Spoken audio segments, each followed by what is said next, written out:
Hi, Audun. It's good to welcome you to our short net zero talk today. How are you doing? Doing very fine. Thank you. So, Audun, today's topic of our interview is actually about the situation in the energy market now. So we know that with the geopolitics, energy prices volatility, it all affected the net zero strategies and the short-term priorities for energy companies. So I would like to ask you a few questions today about that. And I know that at Rystad Energy, you and your team have actually conducted already some research on these issues. So to get started, what, in your opinion, is actually the role of energy transition amidst the energy crisis? And how can the energy industry drive down emissions, while focusing on the energy security? Well, that's a very good question, because certainly the whole energy situation have been challenged, this last 5 months. And of course, suddenly governments around Europe are really faced with this trilemma now, how to balance energy security with energy sustainability. And then in the last third corner, the energy affordability. And of course, sustainability has been a key focus over the last decade or so.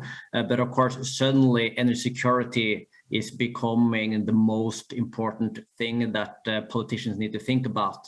And unfortunately, the renewable energy system is not really there yet to really be able to replace all of these volumes that the EU have been dependent on coming from Russia.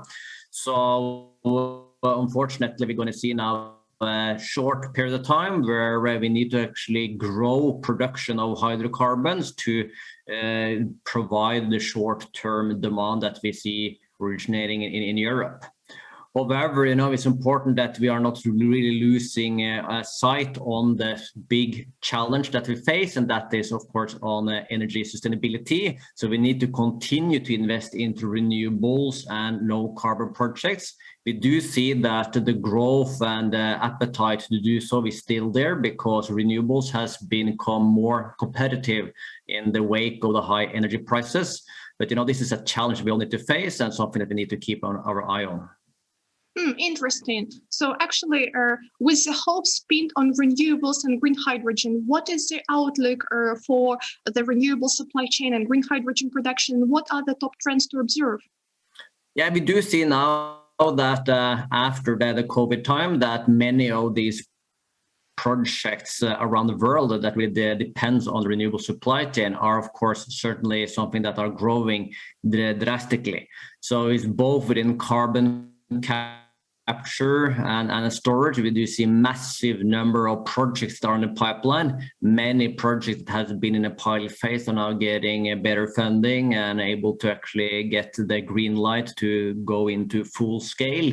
We see the same thing on green hydrogen, where Shell is now going to develop one of the biggest plants in the world. We do see a lot of appetite among the traditional oil and gas companies and more of the renewable focused companies to really start to develop these projects now at full scale. So for a supply chain, that means double-digit growth annually in terms of investments. It means that we are soon going to see $100 billion market appearing globally within this space. And this is something that is interesting for companies providing engineering services, construction, fabrication, equipment, and even some of the well service-focused companies and drilling companies will also find some parts of this space to take over. This is really insightful. Thanks, Audun. So I'm wondering, how does actually Rystad Energy help clients now adapt and achieve their energy transition goals?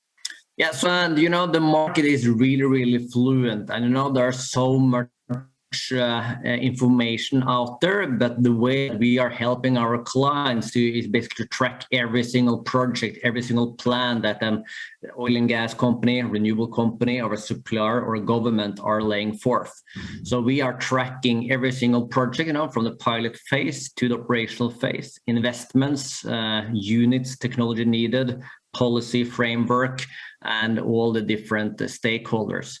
And of course, with that bottom-up view, we are able to project these goals. We are able to really sensitize it against different scenarios. And what we do see is actually that the world will be able, if everyone goes at plans at the moment, to actually realize a 1.6 degree path. So Rystad Energy, we are there to provide subscription services and advisory to anyone that would like to take part in this trend. That's great. I would like to mention to our audience that we are actually, Rystad actually is going to be speaking at the third Go Net Zero Energy Summit in Brussels. And I'm sure that you and your colleague Benny Bag are going to touch upon these topics as well. And so clients and other energy players can approach you at the event on September 20th and 21st. So looking forward to seeing everyone there. And thank you very much, Audun, for the short talk today.